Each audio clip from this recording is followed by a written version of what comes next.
Et il n'y a pas qu'à Toulouse que l'on excelle dans l'art du dessin. L'Ariège est également un repère de talent.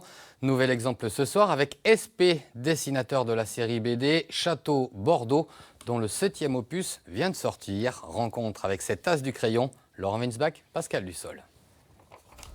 Le 7e tome vient tout juste de sortir et il a déjà dessiné une dizaine de pages du 8e qui paraîtra dans un an. Sébastien Porté, alias SP, donne son coup de crayon à la série Château Bordeaux. Une saga qui cartonne, plus de 300 000 exemplaires vendus pour les 6 premiers tomes, qui plonge le lecteur dans un univers viticole plus vrai que nature. On a tout imaginé, c'est-à-dire le château n'existe pas mais il pourrait ressembler à n'importe quel château de Pessac-Léognan par exemple. Et d'ailleurs c'est étonnant de voir des gens nous dire « je connais le château que vous avez dessiné alors qu'il n'existe pas ».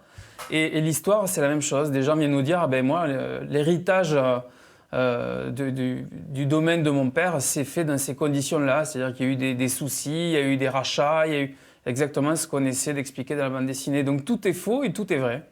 Parallèlement, SP travaille sur un projet plus personnel, le perroquet qui paraîtra en janvier.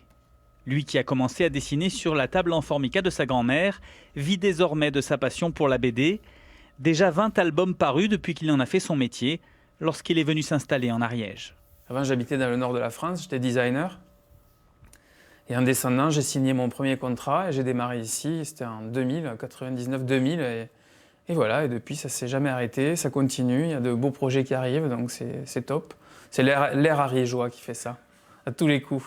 Un bon air qui inspire. SP et son ami Jean-Yves Ferry, scénariste d'Astérix, réfléchissent à la création d'une école de BD en Ariège. Mais le succès de leurs albums respectifs ne leur en a pas encore laissé le temps.